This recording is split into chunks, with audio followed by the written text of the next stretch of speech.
Sæl og blessuð kæra Steingeit. Þetta lestur númer 2 fyrir þig og hér sjáum við allt öðruvísi spil heldur en hinn sem við vorum að vinna með. Þessi spil tala líðan þína eða ná svolítið inn á tilfinningalífið þitt og hér hægt að skoða hvort og hvað það sé sem að þú getur ef til vill reynt að vinna í til að fá betri líðan. Hérna sjáum við manneskju sem að finnst hún ekki vera nógu fær eða nógu fín og utan gátta svolítið, utan veldu. Þeir sem eru með henni hérna á gólfinu eru allir í pörum og dansa þarna gólfið á meðan hún stendur ein, svolítið eins og illa gerður hlutur og veit ekki almennilega hvað hún á að gera eða hvernig hún á að hafa sér. Þetta svona þessi tilfinning að vera ekki nógu góður og þetta getur verið tilfinning sem að fylgir þér, kæra Steingeit, eða einhvers konar líðan sem að þú hefur þurft að glíma við en þú hefur vissulega reynt að vinna þig út úr. Það erfitt að segja til hvers vegna svona líðan kemur upp. Hún getur átt rætur að rekja aftur til barnæsku eða einhvers atviks sem að þú hefur lent í. En þetta hefur með sjálfsmyndina að gera og það að finnast aðri vera meiri eða betri en maður sjálfur. Ef til vill hefur þér verið sagt að þú sért ekki nógu góð eða þú hafi þurft að vera öðruvísi en þú varst og þú hefur ekki almennilega verið metin að verðleikum fyrir bara að vera þú sjálf. Hér kemur afbrýðisemi upp líka og hvort sem að það þá einhver sem að hefur verið öfundsjúkur út í þig fyrir það hvernig þú varst eða hvað þú gerðir, fyrir hæfileikana þína, fyrir útlitið þitt.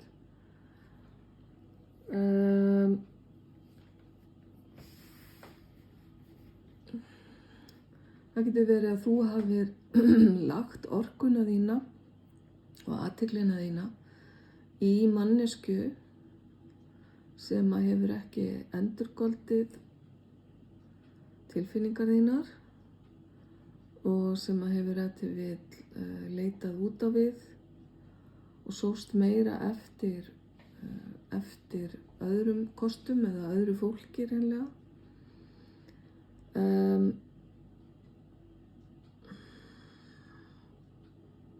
Já, svona klisjan það myndi vera maki sem er ótrúr. Það þarf ekki að vera í þessu tilviki. Þetta getur verið bara það að þér hafi ekki fundist þú fá næga athygli frá makanum þínum eða þeim sem að þú eyddir orkunni þinni í. Þetta hefur aukið á vanlíðan þína og er sjálfsagt partur af þessari líðan hérna að finnast þú vera utanveldu eða ekki vera nógu flott. Þriðja spilið sem að kom upp hérna fyrir þig, kæra Steingeit, heitir Fjölskylda. En eins og kannski sérð á myndinni þá eru þetta fjölskyldumeðlimir sem allir eru hver í sínu horni og það er eins og allir grúfi sig bara yfir sín verkefni Það er engin samskipti á milli aðila og svona í fljótu bragði myndum við kannski segja að þetta væri óheilbrigt fjölskyldumynstur. Þetta gæti verið fjölskyldumynstrið þitt, kæra Steingerð, eða það sem þú hefur ef til vill verið alin upp við. Það er ekki mikið fallega góð samskipti hérna, myndin er svolítið drungaleg. Hver og einn er að sinna sínum hugðarefnum, skulum við segja, og gefur ekki mikið færi á að tala við hinn aðila.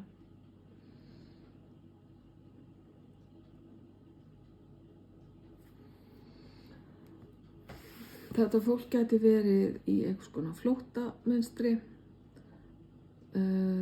sem er með því að loka sig svona af fyrir hvert öðru. Er það að forðast samskipti, forðast að ræða hluti, forðast að horfast í augu við það sem er í gangi eða að horfast í augu við hvert annað. Bara í raun og veru sálir sem búa undir sama þaki en hafa kannski litla tengingu að öðru leyti. Einn af þessum aðilum á myndinni er barn, sýnist mér, og ef að þetta er barn sem gæti táknað þig, þá kannski skilurðu hvað ég er að tala hér í þessu spili. Og við þurfum að taka nokkur spil í viðbót til að sjá aðeins betur hvað er hægt að leggja áherslu á til að reyna að minnka áhrifin af þessum erfiðu spilum.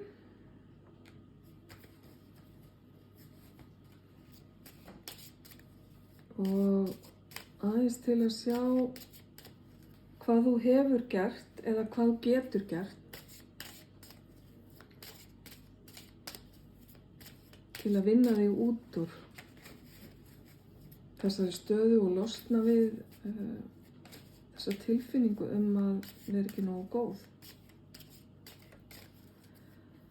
Þetta er svolítið pínlítið svona steingeitarlegt spil þegar að fólk grúfir sig svona yfir einhver verkefni eða vinnu. Það hefur loðað við steingeitina að vinna mikið og að vinnan skipi stóran sess í lífi steingeita. Þannig að það er líka eitthvað sem að þú mátt taka til athugunar. Hvar færðu þína viðurkenningu í lífinu? Hvað er það sem veitir þér vellíðan? Og ef það er vinnan, spurðu sjálfa þig þá hvers vegna?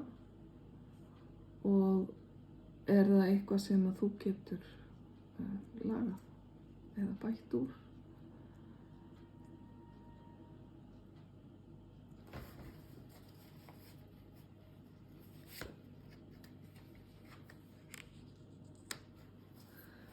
Við byrjum á þessu skemmtilega spili húmor.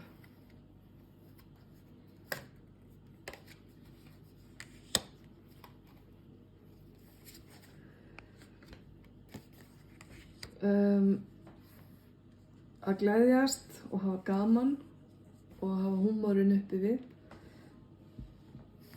getur skipt máli til að ná sér upp úr vanlíðan eða einhvers konar gráma. Spilið sem er svona höfuðspili hér er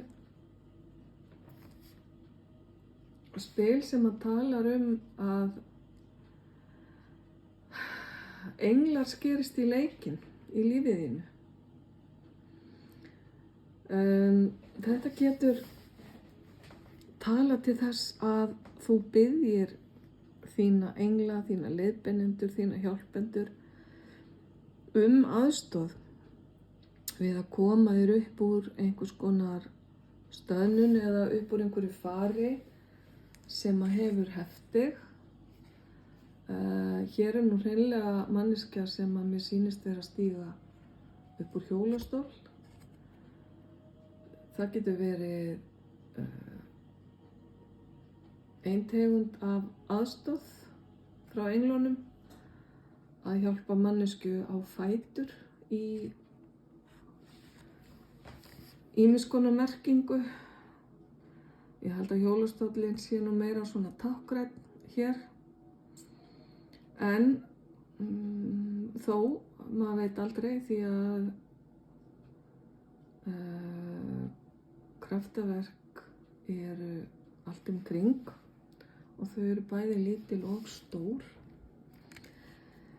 Englarnir hafa ef til vill stigið inn í líf þitt nú þegar, á þess að þú kannski áttar þig á því. Hér er allavega verið að tala að það hefur orðið mikil breyting vegna þess að þú hefur fengið mikla hjálp frá svona þínu andlega sviði, þínum andlegu hjálpendum. Ef það er eitthvað sem að hugnast þér, þá er mjög einfalt fyrir þig að tala til þeirra. Öll höfum við okkar andlegu leiðbeinendur og getum beðið aðstoð þeirra hvenær sem við viljum. En oft er það þannig að það þarf að biðja hjálpina því að þeir stíga ekki inn nema að það sé gert. Húmorinn er skemmtilegur hér. Það getur verið að þú fáist við húmor í þínu daglega starfi eða lífi á einn eða annan hátt, kannski með sögum, kannski með því að skemmta, kannski með því að hjálpa fólki að sjá það bjarta og skemmtilega í lífinu. Og þetta er kannski eitt af því sem að hefur hjálpað þér í gegnum erfiðleika, að það er að hafa húmorinn uppi við og reyna að hlæja bæði að sjálfri þér, kæra steingitt, og að erfiðleikunum þínum. Því það má oft sjá eitthvað spaugilegt við allar aðstæður. Þannig að ef þú ert húmoristi á Guðs náð, þá hjálpar það vissulega. Skuldbinding. Þessi litla fallega fjölskylda hér sem hefur skuldbundið sig til að vera með hvert öðru og hjálpa hvert öðru í blíðu og stríðu og ala upp væntanlega þetta litla barn. Þetta er eitthvað sem er verkefni fyrir þig og vert fyrir þig að skoða hvernig þú hefur tekist á við skuldbindingu í þínu lífi. Ef til vill var það eitthvað sem skorti á hér áður fyrr. En eitthvað sem að þú kannski hefur þurft að skoða vel í þínum samböndum eða sambandi. Skuldbinding er andstæðan við það að hlaupast á brott og skuldbinding felur í sér loforð að vera til staðar hvað sem á bjátar. Þannig að það er svona smá verkefni fyrir þig, kæra steingitt, að hugsa hvernig þú hefur skuldbundist öðrum í þínu lífi og síðast en ekki síst skuldbinding þín gagnvart sjálfri þér. Hefurðu staðið með sjálfri þér þegar á reynir? Ertu ákveðin í því að gera það framvegis,